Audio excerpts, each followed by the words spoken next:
Goalkeepers, nervous strikers, they'll deliver. Crowd roars erupted. You can feel the quake. Anything. Hello there, how you doing? You're welcome to the channel. So today's video we'll be talking about transfers, and more transfers, and a bit of everything and a bit of other things as well. So where do we start? Madueke edges ever so closer to his move from Arsenal, from Chelsea rather, to Arsenal. And I'd like to know your thoughts on this one. On my Chelsea channel, I talked about it already. My thoughts on it, I've talked about it as well. I don't think this is a deal that Chelsea, had to make. And then also people have been going on, and there's this new thing that's come up from Maresca that no one asked Noni Madueke to leave. No one said he should leave the club. But he wants to leave. Now, really, it doesn't happen. If I don't think Noni Madueke was really pushing hard, was refusing to train or making life difficult for anybody. So I think this is just some PR that's flown out, that's flown out from the club and through the manager as well. So fair play, £50 million with add-ons, which seems a bit strange because I think it's still about the same deal they offered initially. So I think this is something where Arsenal and Chelsea are now business associates as opposed to rival clubs, because initially they said it was £45 million that Arsenal offered plus add-ons, plus additional £5 million in add-ons, and now we're seeing that it's £50 million with add-ons included. So it's not really any different from what Arsenal, offered initially. So that's it. So Madueke already agreed a 5-year deal at Arsenal days ago, and he's now set to complete the move The winger leaves as Chelsea to join Arsenal. Now, we've seen some rival from Arsenal fans going on about, they don't want Noni Madueke, and that's fair. If you have the right to rate the player, you have the right to don't want to play at your club. You also have the right to say, you think this player is very good. Like for me, being a Chelsea fan, I think he is a player that should have been at Chelsea, that shouldn't have let go, because he brings something you don't have in the team. Whether or not you say Pedro Neto is better than Noni Madueke, whether or not you rate him above Madueke, one thing you know is Pedro Neto doesn't give you that ball carrying ability that Madueke gives you. He doesn't give you that pace, that power. He does have pace, but he doesn't give you that power that Madueke does. And he doesn't go two ways like Madueke. So doing that, you've lost out on something special in the team. So except maybe you're thinking of using Dojon Richards. But I don't think Maresca will be going into the academy to use any player, from there. Maybe I'm wrong. Let's see how that shakes out. So Arsenal fans, let me know in the chat, in the comment section, what you think about Noni Madueke going to joining your club.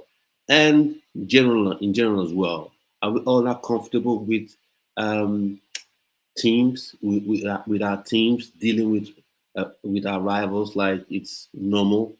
Give them players to help them in their pursuit, because whether you think Noni Madueke is better than Saka, or whether you think Noni Madueke is purely a backup, one thing is real that you can agree is he does improve that Arsenal squad overall. So you may not see him as a starter, but one thing you know is that he is going to improve the squad, because, for instance, let's say Arteta sees him as as a right winger. Bukayo Saka plays for, let's say, 50, 60, 65 minutes, torturing the fullback, making life difficult for the opposition fullback. And then Noni Madueke comes off the bench, pace, power again. So that means you're making the life doubly hard on those, fullbacks. Or you decide to play him wide on the left, because he now has developed into a winger that can play on both flanks. And I think he uses his right foot more than Saka uses his right foot. So he's gone out to improve the squad. So what do you think overall about clubs, now more like business associates? We sell you this player, £40 million, we have an agreement already. And then what do you also make of Enzo Maresca's statement that Noni Madueke wanted to leave, and so it was free to go. Now, if the club wanted to keep him, that's why you have a player tied down for for 5 years, because he has 5 years in his contract. That is why you have players committed to contracts. If you see value in a player, if you don't want to sell a player, and even if the player decides to agree personal terms with a different club, and an offer is put on your table, you say no, we're not willing to sell the player. And also, I thought that was tapping up. I thought that's the quintessential example of what tapping up is. That is, you haven't spoken to the club and then you go on to agree terms with the player. I thought that was the whole thing. That's an example, quintessential example of tapping up. So I just think it's just PR to further, that's one thing that clubs do. They know how to make you just feel, oh, let the player go. So for me, not complaining too much as a Chelsea fan. He goes, and hopefully he is as bad as Arsenal fans want him to be bad. I think he's a very, very good player. But Arsenal fans have been up in arms and been absolutely, absolutely, absolutely disgusting. A lot of Arsenal fans, not all Arsenal fans, but a lot of Arsenal fans have been very bad the way they have gone about this, defacing morals on the streets of London, saying this, making disparaging comments about the player. You can't say you don't rate a player. You can't say you don't like a player. But one thing you should not do is when you begin to attack the person, the player, the person. You know what I mean? When you begin to attack the player personally, you can say this player is not good enough. I don't want him in my club. But when you start going to attack the player personally, then that's when I don't like it. That's when I think it's just uncalled for. We've also had a lot of Chelsea fans do this to Madueke as well. When he was at Chelsea, it's odd to say when he was at Chelsea, going talking about his headband, talking about how tight his socks were, talking about how he sags his shorts. That's just silly talk to me, in my opinion. I know this is the era of engagement, this is the era of content making. So anything to rile up people to come onto your page and engage and comment and disagree with you, that's good enough. But I think there should be a line where people don't cross. So let me know your opinions in the chat about Noni Madueke heading to Arsenal. Do you like the deal? Do you not like the deal?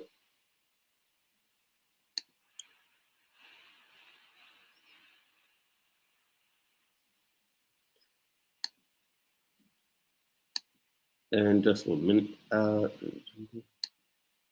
let me know your thoughts and opinions. And I'll be back in a minute.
Yeah, so I'm back. Thanks for waiting.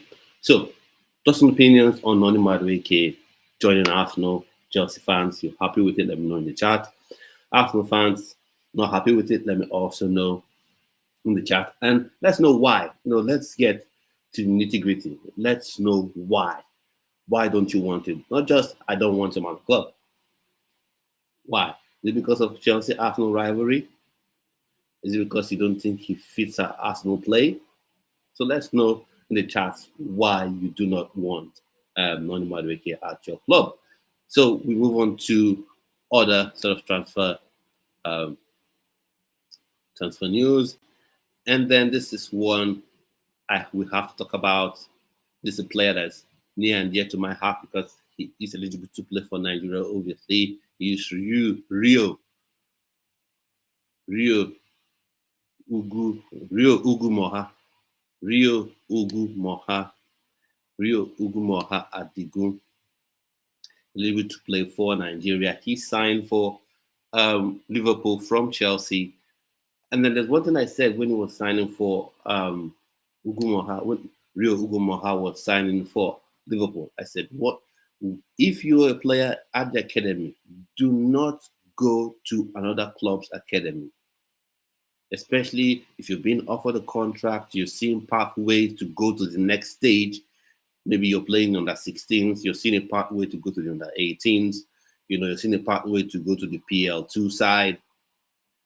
Don't rush off to another club's academy because it usually doesn't work out right.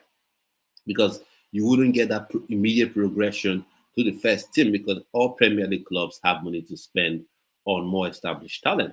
But having said that, so according to Fabrizio Romano, Liverpool are planning to advance for new deal talks with talented winger Rio Ugwu Moha. Yes, I got that right now. For talented winger Ugwu Moha, discussions ongoing for 2008 born talent to sign new long-term contract. Now that's good, but then again, I would ask, say, Rio, are you sure you want to renew your contract with Liverpool? Now, promises have been made, there's a pathway for you, but you have Florian Wirtz there. And Florian Wirtz, I think he's 20, 21, thereabouts. So he's still very, very young.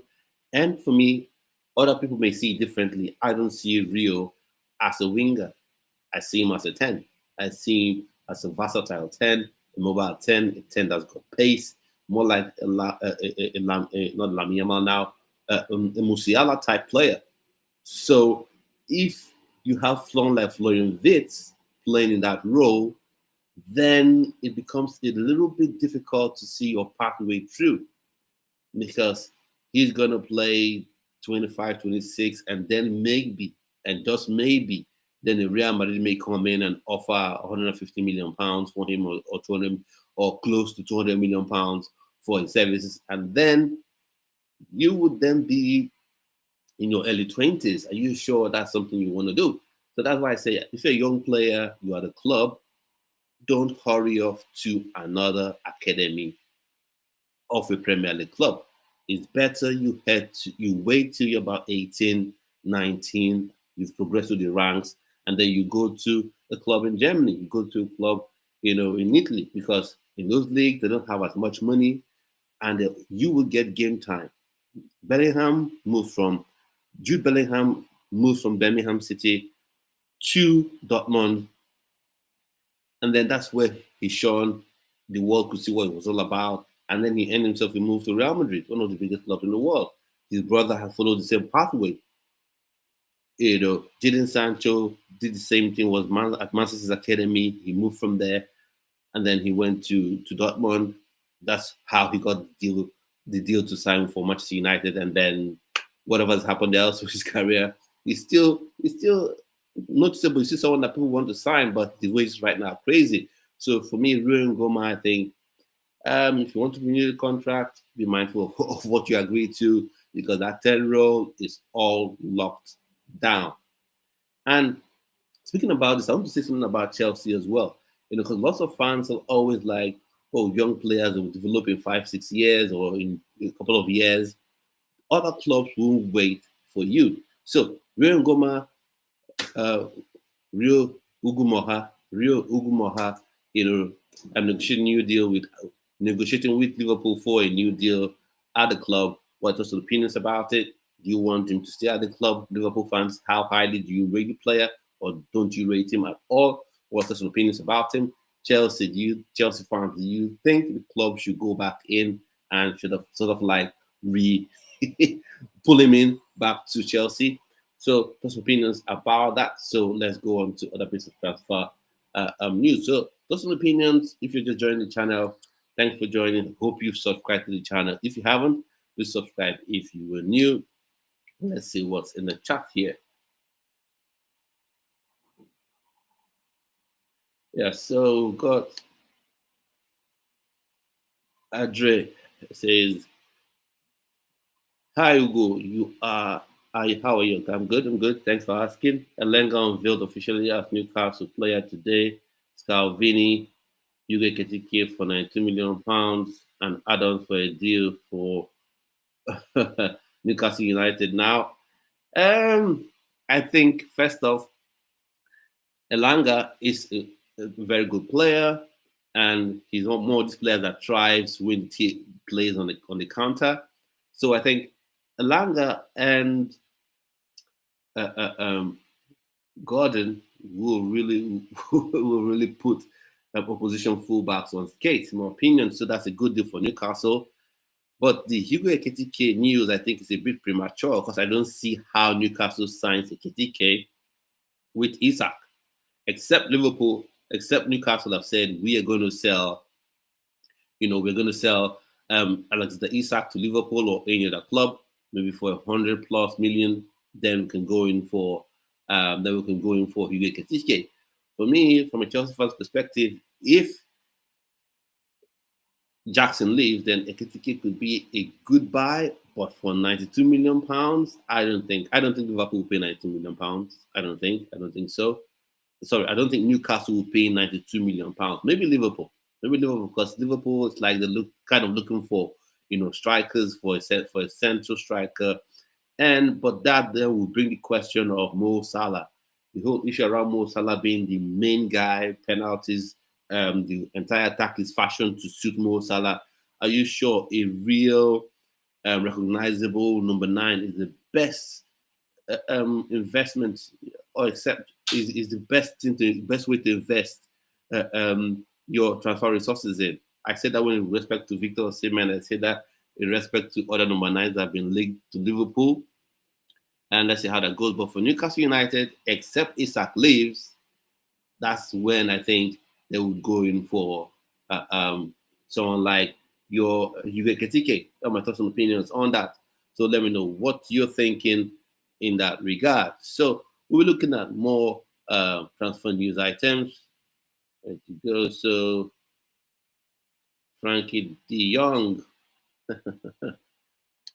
So Barcelona apparently are discussing a new deal with Frankie De Jong. So those some opinions on that bit. So Fabrizio Romano said Barcelona plan to advance in talks over new deal for Frankie De Jong. Discussions continue with both sides keen signing new contract as soon as possible. That's fair. That's fair. But don't you think it's a bit strange, Barcelona? Each time, they, they sign players, they're able to sign players, able to renew contracts with their players. But when it comes to registering the player, there's always an issue. It's a bit odd to me. I don't think Man City gets away with that. I don't think Chelsea gets away with that. I don't even think maybe Manchester United will get away with that. Okay, I go. Okay, how are you? Why don't we use the Callum Wilson money for a ticket to Newcastle deal now? Right? Yeah, for me, who will forget that Newcastle United, the owners at least of Newcastle United, are one of the richest set of people on the face of the earth. So money isn't the problem. But for me, I just think it's a question of fit. Hugo Ketike is a top player. Is at least potential wise is a top player. But the issue for me is this, right? If you sign a Hugo Ketike when you have an Isak, how does that work? Would Hugo Ketike want to play second fiddle to Isak? I don't think so. And then as well, when you invest, say, 80 million on a player, as an ownership, as a board of a club, you want to see that player play. You want to see that player play week in, week out. You want to see why you've had to spend that much money. And I just don't think that Ekitike would. I just don't think that Newcastle will go all out to get Ekitike if Isak is still at the club, because the way they play, just like most clubs, they don't play with two strikers. And despite what people want to say, they want to sort of make Ekitike to be this Swiss Army knife. He is not a winger. He's not a 10. He is a striker. but he's mobile, he's able to run the channels, he's able to play up front in the box, he's able to drop into that 10 position, but he, for all intents and purposes, is a striker. So, except Newcastle are having a complete tactical shift where they're going to play 4-4-2 or 5-3-2, any sort of formation that would see them play with two wingers and two strikers, then you can say Gyokeres and Isak can be, in the same team. But at the minute, I think everything would rely on Isak staying or going. Because if Isak is signed by Liverpool, I don't know, Chelsea, whichever, I don't think Chelsea will be going for Isak, because at this point in time, Chelsea, they don't go for obvious top targets. So I've learned to live with that. But so that's what I think. Except Isak leaves, Real Madrid, Bayern, Liverpool, Kerkez wouldn't be coming in. And I don't think huge outlay will be spent on a top striker like 80 million, 70 million. Of course, you can sign a striker with prospect that's happy to play, on the bench, that happens to be second fiddle.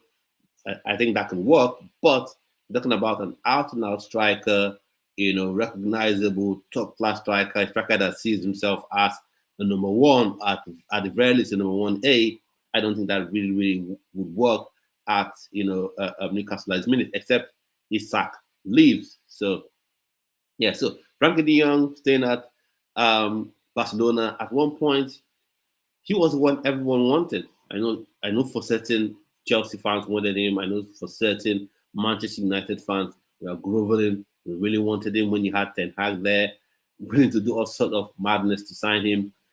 So Liverpool were linked, kind of, but not really. What I say, concretely. Wasn't really serious. I'll just say it wasn't really serious, the link between the Young and Liverpool. But now I think he's all set to stay at Barcelona. But for me, it's just an absolute mystery how Barcelona are able to always sign players, renew contracts of players, but some way, somehow, when it comes to registering the player, then it suddenly becomes an issue.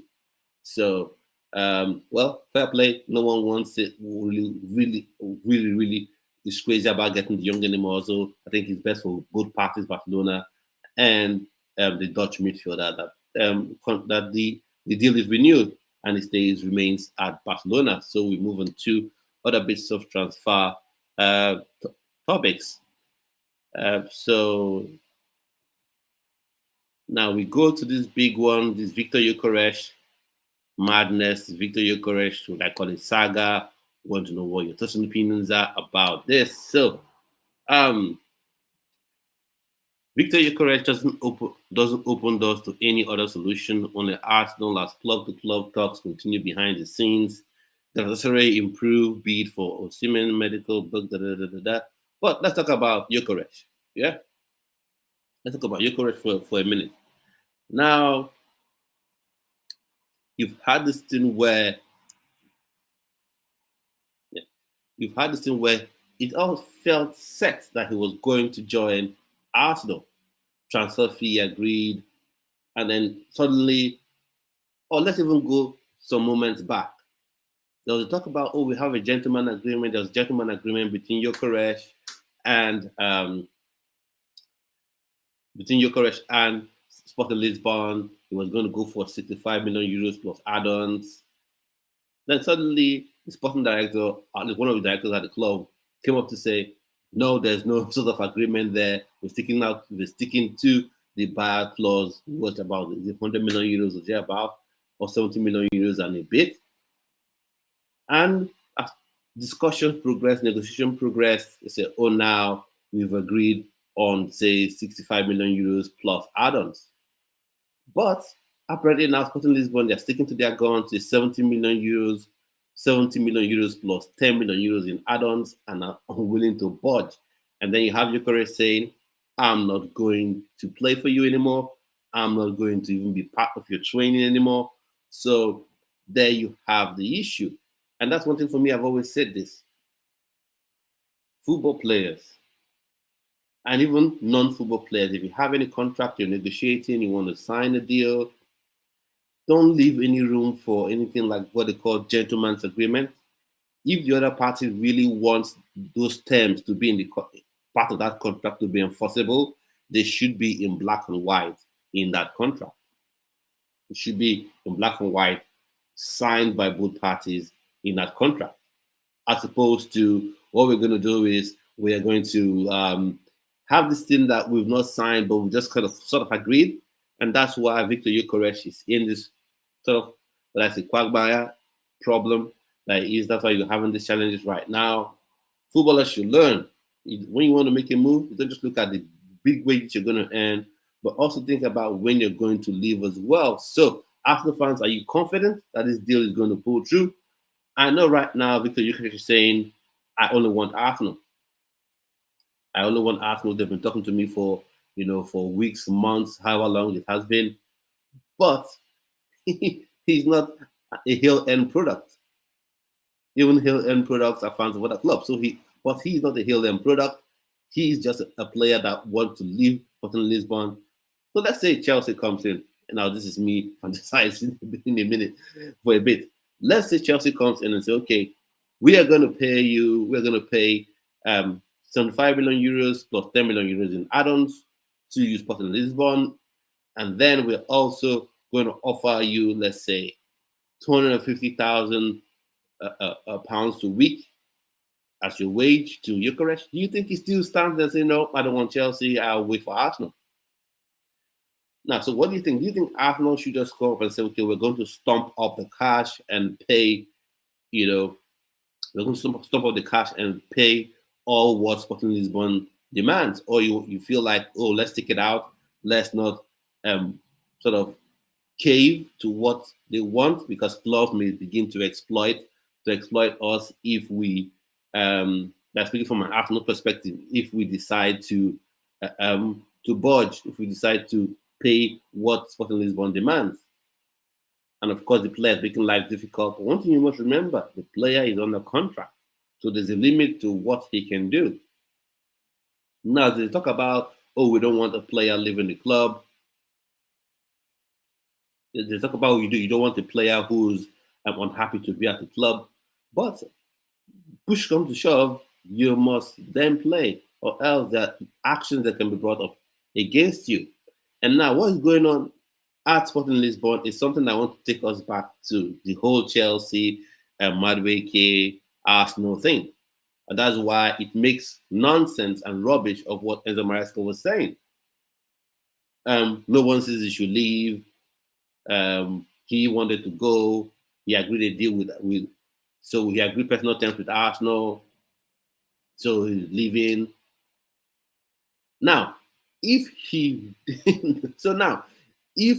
Chelsea really wanted him to stay, and then you just want to sell him to cover the books, if Enzo Maresca wanted him to stay and wasn't just following what the instruction from the board, then he would have stayed. Simple. That's why you have the 5 years. That's the whole essence of the contract. In football playing terms, that's the essence of the contract. If everyone respects the contract and if there are no issues, then the contract doesn't even really have any importance. If there are no issues, there's no need to sign the contract. You can just orally agree, which is binding. If there are no issues, we will play. So the essence of the contract is, if a club comes up to say, we want to sign this player, but I have this player on contract for my club, I can say, no, you're not going anywhere. We're not selling you. We want you to be part of this team, and that's it. And Noni Madueke, it's not like what Gyokeres is doing at Sporting Lisbon. Noni Madueke at no point has said, I want to leave. At no point has said, I'm not going to play. At no point has said, I'm not going to train.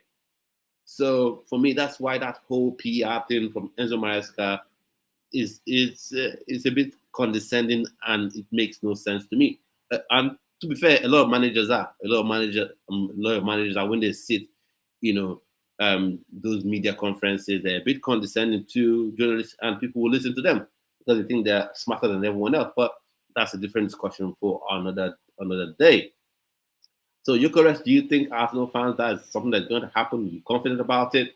You know, Chelsea fans, Liverpool fans, Manchester United fans, do you think your club should maybe put in a cheeky bid? Just say we smash 80 million euros there and then offer the player a huge, a huge wage offer. Do you think any of our clubs should do that, or just wait for Arsenal to get twisted in the wind? I like seeing Arsenal suffer. So, and Adre says, "How you go? How are you? I'm good. Don't we? Why don't we use? Okay, this old one. I think I've seen this before. So talk some opinions on the whole Gyokeres thing, and then another thing that was on there as well was about Viktor Simmon. Apparently, the news now is Galatasaray have now come back to give bank guarantees about 70 million euros, and let's see what Napoli would do. At first, it was the buy plus release clause for Viktor Osimhen is 75 million euros, and Galatasaray came up with the 75 million euros, and people say, oh, there's a way it has to be triggered, there's a way it has to be paid, has to be paid in 2 equal installments, and things like that. And then Galatasaray met the 75 million euro thing and was, oh no, you need to send some bank guarantees and all that, something that the accountants will know more about than I do at the minute. So now Galatasaray, they've come up and they have now come up with bank guarantees up to 70 million euros. I just think there's a club Napoli would rather see Viktor Osimhen go to. That's the way I just see it. Because they keep making life difficult for Galatasaray. For me, from a Nigerian perspective, I want to see Viktor Osimhen have his professional career situation sorted out, get playing for his new club once the season starts doing what he knows how to do best, which is smash smash goals into the back of the net, and score tons of goals this season. Let's see if he can go for 45 goals, in all competitions, and then maybe add another 10 assists this season. So you have 55 goals and assists. Let's see if he can do that this season. So let's see how that continues to evolve. Other club fans, do you think it's an opportunity for your club to sneak in and get in? For me, I'm done. I want Viktor Osimhen to come to Chelsea so bad because I know what he can bring to the team. And some people say, oh, you only want him because he's Nigerian.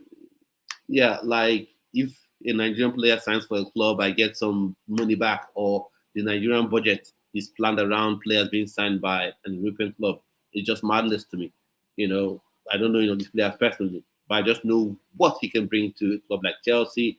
But so apparently the club at this point in time that the keenest to get him are Galatasaray, that continues to make these offers to Napoli. Let's see if the deal pulls through. And what I want to say is this is advice to Nigerian players. What sort of agents do you have? Because don't just look at the money signs. Viktor Osimhen, who's your agent? Who are the lawyers around you? Not just for Viktor Osimhen, other players as well. Who are the lawyers? Who are the agents around you? Who are your advisors? Because the fine print, that is why you hire a lawyer. That's why you hire an agent, for the fine prints. You see 75 million euros release clause, and then you don't see everything that is tied to it. It's a bit crazy to me. It's a bit bonkers to me. So you have to get people that are willing to look at the fine details, because as a player, you can represent yourself. But because of the technical aspects, that is why you then need an agent, you then need a lawyer, maybe you need an accountant as well, because of those fine details that as a regular folk, as the lawyers will say, as a layman, you'll be unable to sort of decipher or see. So I think players should begin to smarten up. First off, when you're about to leave a club, when you want to leave a club like Viktor Osimhen wanted to leave Napoli, you don't go and renew a contract, because yes, they may offer you more money, but there are a lot of other terms in the contract that will put you in handcuffs, figuratively. That'll tie you to the club and put the power in the hands of the club. The same thing I'm talking about Demola Lookman. There's sort of reports saying linking him to AC Milan, linking him to Juventus, linking him to Barcelona. In the previous video I did, you should check that out right after this one. So And of course he's still at Atalanta. So I'm saying I said to Adama, look, man, do not renew a contract with Atalanta. Let me give you that is if you really, really, really want to leave. If a player wants to start the club, I'm not going to say don't leave. But if you really want, I'm not going to say stay. I'm not going to say leave rather. But if you really, as a player, want to leave a club, the biggest mistake you make is to renew a contract. And Viktor Simmon made that mistake, especially the way the relations were between him and Napoli at that point in time with the whole um, TikTok gate, TikTok fiasco, and the videos they put out there after he missed the penalty and all that, and he's been upset, rightfully so.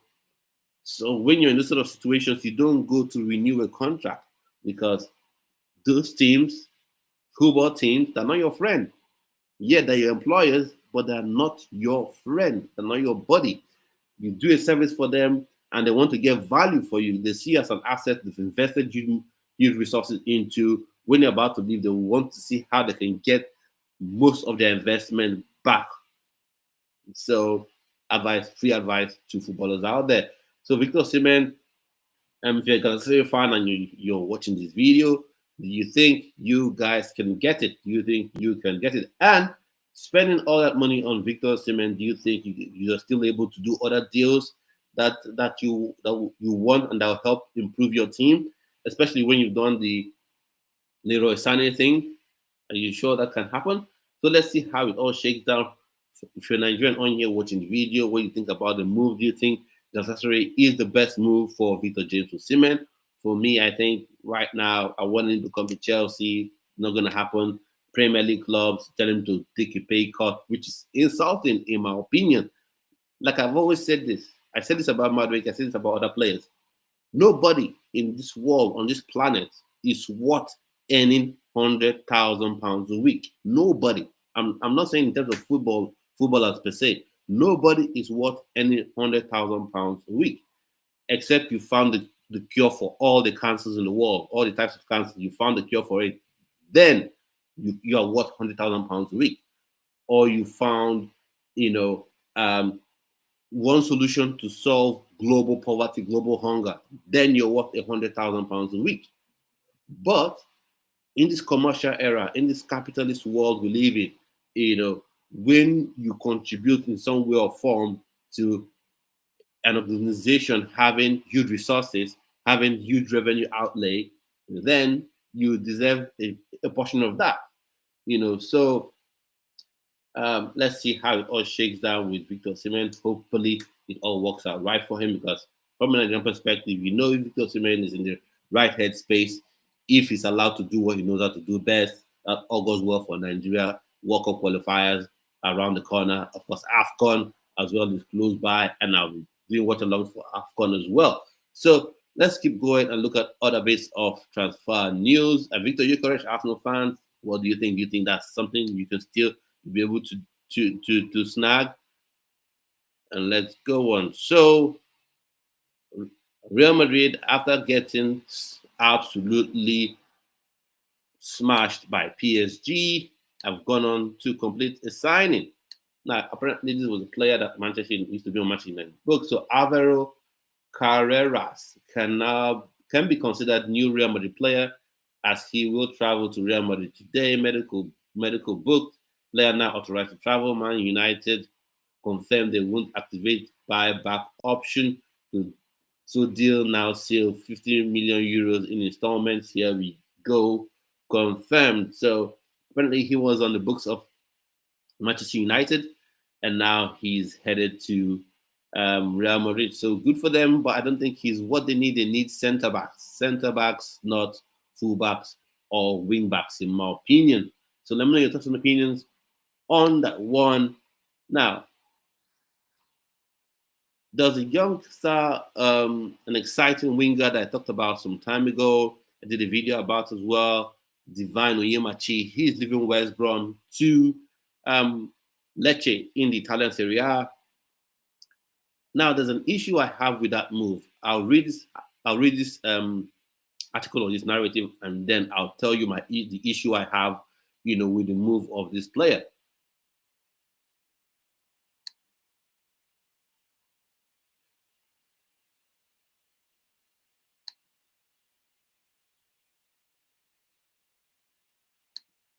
So, a minute.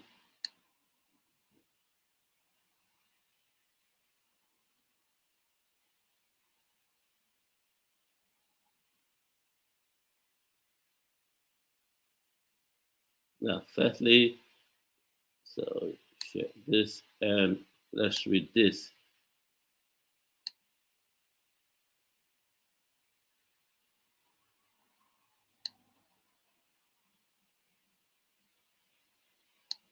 So that's it. That I got his name wrong, but Onyomachi though will not be part of Lecce senior team as he will be joining Lecce Primavera, the under-20 side of the Italian club. Now, this is the same thing I said about Rio Ugwu when he joined Liverpool from Chelsea, and the same thing I'm going to say here. As a young player, when you're at the academy of a club, you don't leave that club to rush off to another academy, especially when there's a pathway for you. If there's no pathway for your growth, for your progression, maybe another 18-year-old is seen ahead as being ahead of you, or two 18-year-olds, the players in your age group are seen ahead of you, then making that move to another academy then would make sense. But academy to academy moves never really work, in my opinion. The only difference with this one is that it's an international move. You're moving to a club outside of the UK, so maybe it works out a bit differently. And seeing that Lecce are not flowing with cash, except they've been taken over by some consortium that I've not heard of. They're not flowing with too much cash, so that means they could have a plan, for the young player. So let's move on to other pieces of news. No, no, no.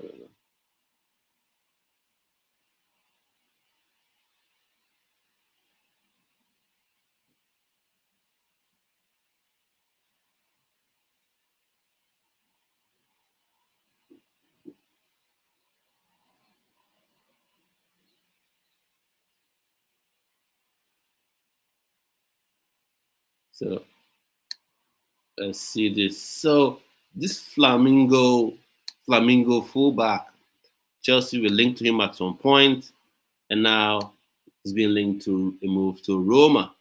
So AS Roma approved Flamingo initial valuation around 20 million euros for Wesley. After agreements done with the player, Flamingo wants around 25 million euros as Zenit St. Petersburg offered, but the player rejected as he prefers Roma. So he was linked to Chelsea, and for me, I didn't quite. While he's an okay player, he's a decent player, I didn't quite see him as a player that you must get. And for me, Chelsea actually needs a backup left back rather than anything that has to do with the right back right now. So, total opinions on this player moving for me. It's okay. It's a decent player. I think Roma will be a nice move for him. Will be the next step for him to go. Yeah. So now a bit of detail on this Viktor Simmon deal to Galatasaray, Napoli, this whole business. So let's look at it. So this is something Fabrizio Romano tweeted. So he said, exclusive Galatasaray submit new proposal to Napoli for Viktor Simmon after 75 million euros rejected. Turkish club now offers 75 million euros with 45 million euros immediate. So that means 35 million euros will be paid in installments. So 45 million euros immediate payment and 35 million euros in installments with bank guarantees as key point again. Decision up to Napoli once again. Now, this is where, for me, the issue of who are your lawyers? Who are your agents? What is their role? Because these are the things in fine print. Of course, obviously, 75 million euros is the buyer clause, is the release clause. But all this fine print, all these fine details of how that 75 million euros should be paid, should be met, that puts the power in the hands of Napoli to decide how they go on to make that payment, how they go on to Are they going to make how the club that wants to buy the player would make those payments? And because of how contracts are, those little technicalities can completely scoop out your move. Those little technicalities can just absolutely ruin your move to the club you want to go to. So, but let's see what Napoli decides to do. I still think if they reject this, which they very well may do, they have somewhere they rather the player go to. Because if they actually wanted him to leave, I think if you have the bank guarantees that certain amounts will be paid, I think they would have allowed him to go. But given the fact that Viktor Simmon and Napoli are really not on the best of terms, and the fact that they want to get, as much as they can get, and possibly Galatasaray isn't the club they want him to be at, then for Galatasaray to get him out of Napoli, they have to meet every term to the last full stop in that contract. They have to meet every term, every clause to the last full stop, to the last dotted I, to the last, curved C. It has to be met. So Galatasaray will just have to stump up the cash. If it's in two equal payments, then that's what Galatasaray would have to meet, in my opinion. So that's it. So let's see how it shakes down. Let's see, if Napoli decide to budge, and let's see if Viktor Osimhen can even indeed put any pressure on Napoli. Let's see if Galatasaray decides to come back if this is rejected with something that suits what Napoli wants. So let me know your opinions about this. As Nigerians, how do you feel? As fans of club in the Premier League, how do you feel about this sort of move? And Napoli fans, how many of you are happy to see the back of him? How many of you, think Lukaku indeed is the better player for you right now? How many of you are really upset with your club? Say one of the best players that you have in your books that would have been a very good match. Conte and I think Conte is the coach version of Viktor Osimhen. Arne Slot is the striker version of Antonio Conte. So that's it for the Viktor Osimhen bit of news. And also, there's something we need to talk about as well. Ibrahim Said.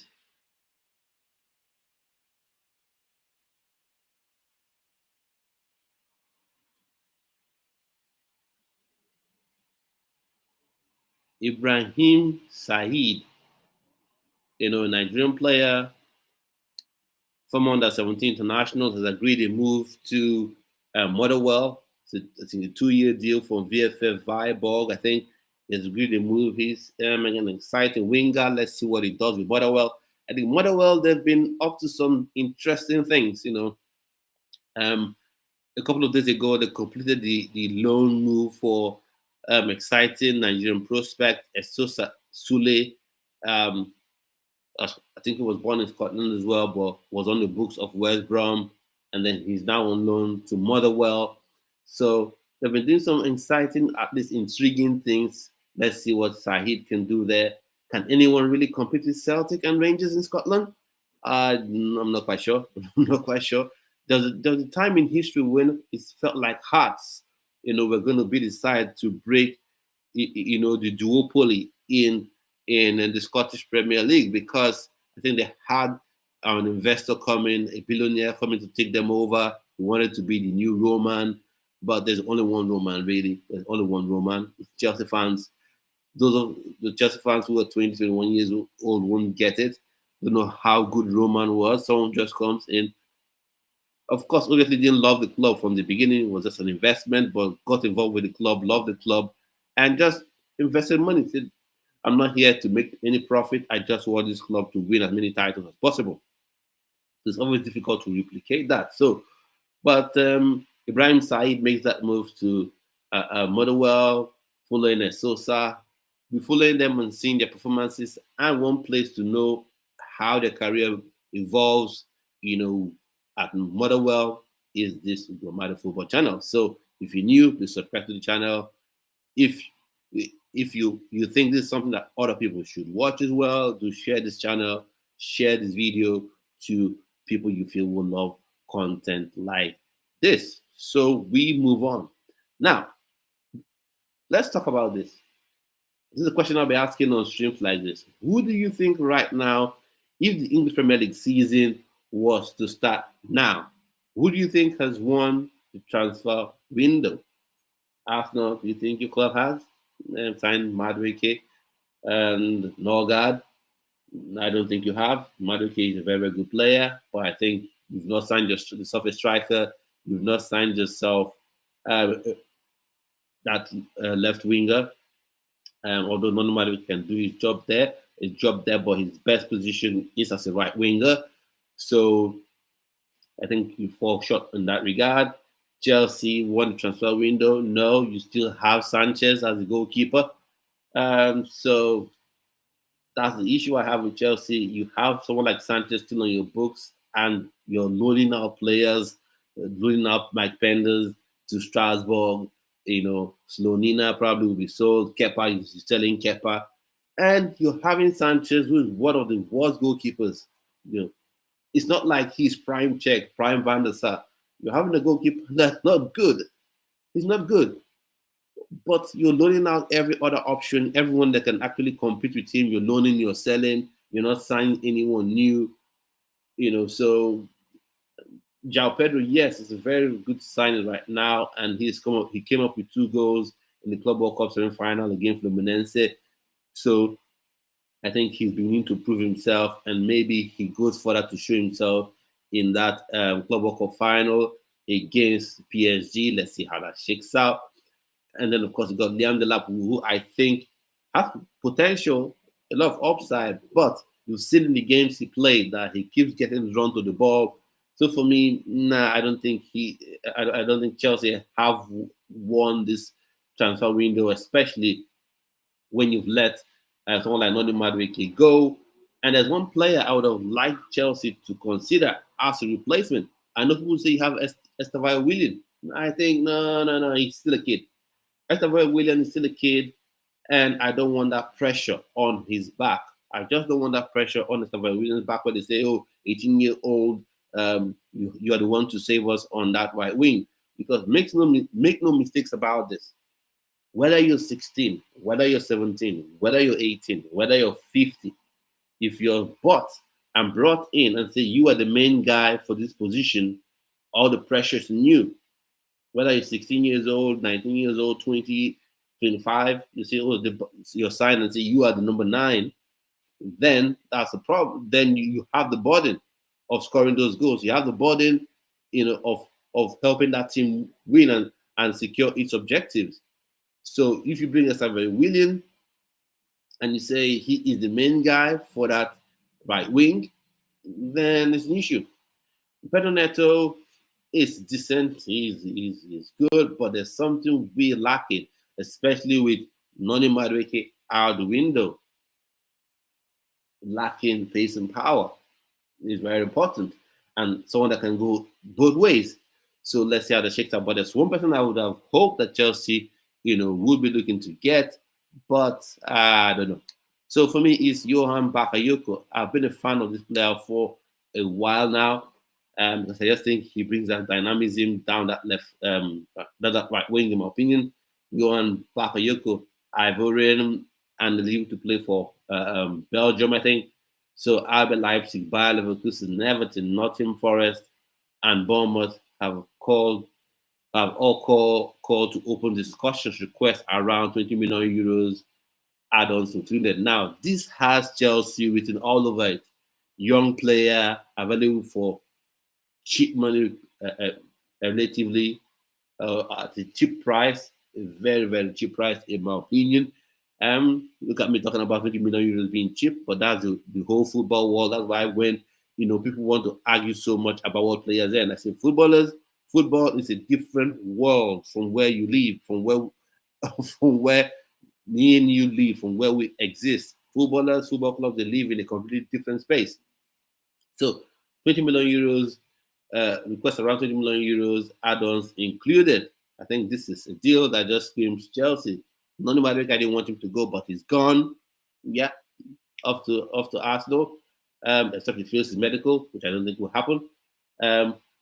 So this is a deal that Chelsea can do. This just has for Winstanley and Lawrence Stewart written all over it. Young player below 23, available for at a ridiculously low price. So, and then you can put him on that prison sentence contract, maybe 10-year deal or 8-year deal, amortize it over 5 or 6 years. So, talking opinions on that. So, Everton, I think it would be a massive coup for Everton if you're able to snag this deal. Nottingham Forest as well. I am guessing they'll be looking at him as a direct replacement for Elanga, who's joined Newcastle United. So that's something to look at. Bournemouth as well. Leipzig, I think he would do well. They have Nusa, Antonio Nusa. You have Antonio Nusa on the left, and to have Bakayoko, on the right would just be an absolute treat for the German side as well. So Bournemouth have also open discussions requested. So Premier League clubs, do you think this is a player that your club should be going for? Let me know what you think. And then speaking about clubs who may have won the transfer window, I wouldn't say this club has won the transfer window. I would say they've shocked everyone in the transfer window. Speaking about Tottenham Hotspurs, they've got Kudus, Mohamed Kudus in the building. Remember, Chelsea fans, when there was the initial links of Noni Madueke heading to Arsenal, everyone like, oh yeah, this deal is being agreed so they can sign Kudus. It was being agreed so they can sign Kudus. But nah. Nothing like that. People were giving us insider deals. Oh, insider. Yeah, I know what's happening behind the scenes. Okay. Someone was lying to you then. So Kudus joined Spurs, so that was a shocker. Going in for Morgan Gibbs White. I'm not quite certain if the deal has been done now. But for some reason, Nottingham Forest are complaining about some illegal things happened in the securing of the deal, which is a bit odd to me because I don't think Nottingham Forest negotiated. I don't think Spurs negotiated a deal for Morgan Gibbs White with Leeds United, or they negotiated that deal with Birmingham City, or they negotiated that deal through some proxy. It was with the board members or whichever staff is primed with the responsibility of negotiating such deals. So I don't quite understand how it now becomes illegal. Maybe there's something that they were expecting, Nottingham Forest expecting such Spurs to do, and Spurs did not do. Because if you remember, that's how Chelsea lost out on Olise. Because Pauli and Lowry decided to be a bit too smart for their own, for themselves. The deal was done. Crystal Palace wanted Lewis Hall on loan, and then for whatever crazy reason, they decided to push Lewis Hall towards Newcastle United. And I think that's what angered Crystal Palace. Okay, no, how did you find out about this buyout clause and come up with some little technicalities? And that deal was out the window. So I think they have shocked. Spurs have indeed shocked this window because no one really felt they would come out to get Kudus. They would come up so quickly to get Morgan White. I'm more interested in the Kudus thing. But for me, Kudus has to hope and pray that Spurs don't stop with him, that they actually get him with some help, because you don't want to be the only top player at that club. And so that brings some questions about Madison. Signing Kudus, who I think is a 10. People say it's a winger. No. He's a 10. He is a 10. He's got pace. He's like an Eden Hazard. Eden Hazard, never a winger.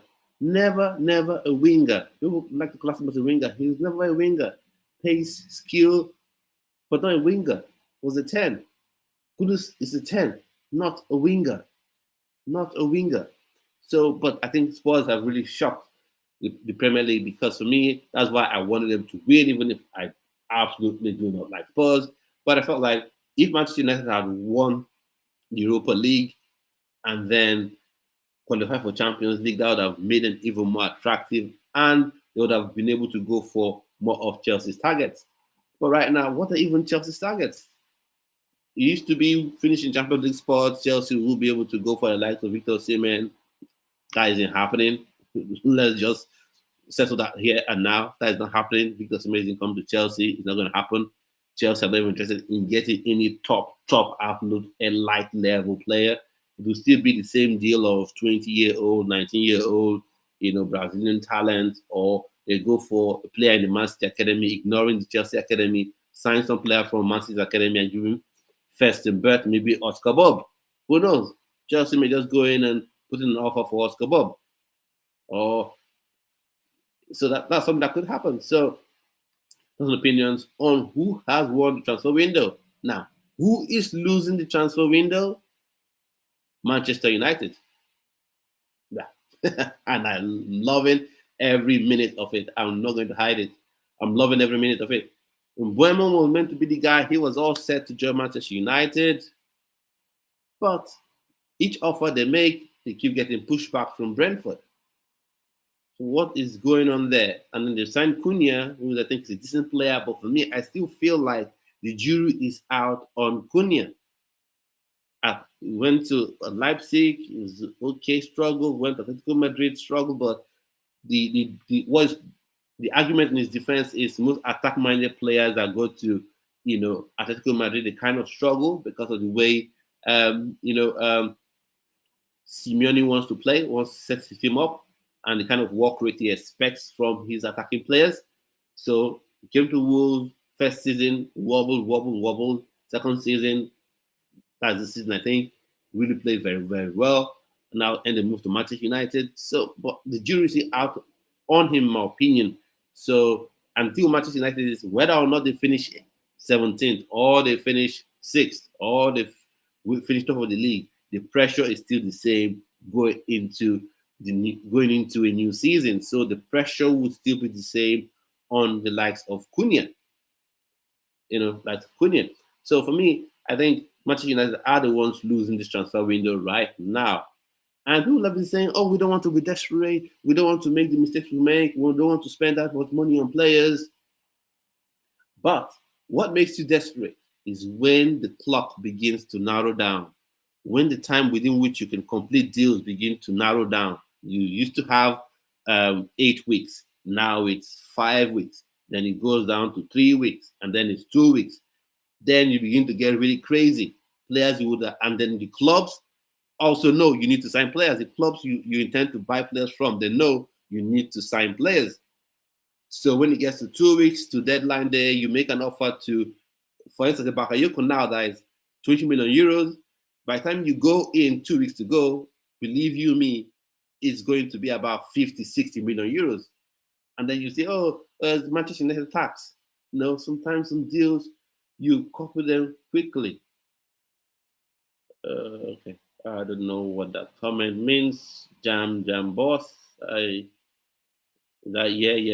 I don't know. So I think Manchester United are losing this transfer window. Liverpool right now, if the season were to start now, I would say Liverpool have won the transfer window because they secured 2 very important deals, Mohamed Salah and Van Dijk. Although for me, I felt like Mohamed Salah, you should leave when the ovation is loudest. You've helped this team, win the Premier League. You're in your 30s, and father time comes for us all. So you should have just waved. So I came in, I helped this team win the Premier League. I helped this team win, the Champions League. Now I've helped them win this league title. Goodbye, Cheerio, on to the next challenge. And everyone sees you as an absolute legend. But you decide to stay at the club, that's fine. But if anything goes wrong, those fans who were chanting your name, who were doing cartwheels and backflips because you renewed your deal, they'll want you out of the club in a heartbeat. But nevertheless, they got Van Dijk, one of the best defenders in the league, to renew his contract. They got Mo Salah, one of the absolute best players in the league, to renew his contract and to stay at the club. And then they doubled down on improving their squad, went and got Florian Wirtz, signed up to the club, didn't care that they had to, come up with the miserly sum of 160 million pounds to secure his deal. They've got Kerkez, a fullback everyone wanted from Mbeumo. They got Frimpong, who I think is an upgrade on Trent Alexander-Arnold because I think he can do 2 things. He can play very well both ways, defensively, offensively. He can defend, he can attack. He's got that recovery pace. He's got definitely got more pace than Alexander. And also, I feel he is a better. They've got a better deal. I think obviously lesser. They've got it for a lesser fee, than you would have looked at to get for a player.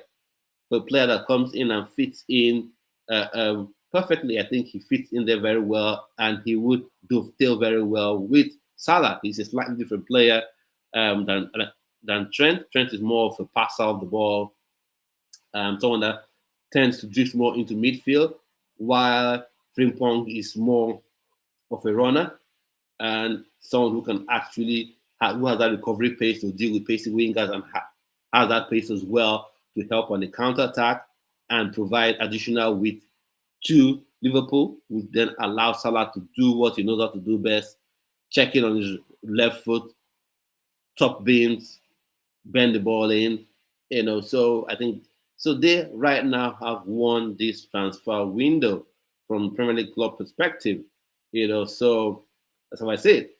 So now, let me know your opinions on all we've talked about today. Thanks for everyone who's been with me on this video from the beginning of the stream till the end. Let me know if you'd like to see more content like this, and I'll see you on yet another video. Do have a splendid rest of your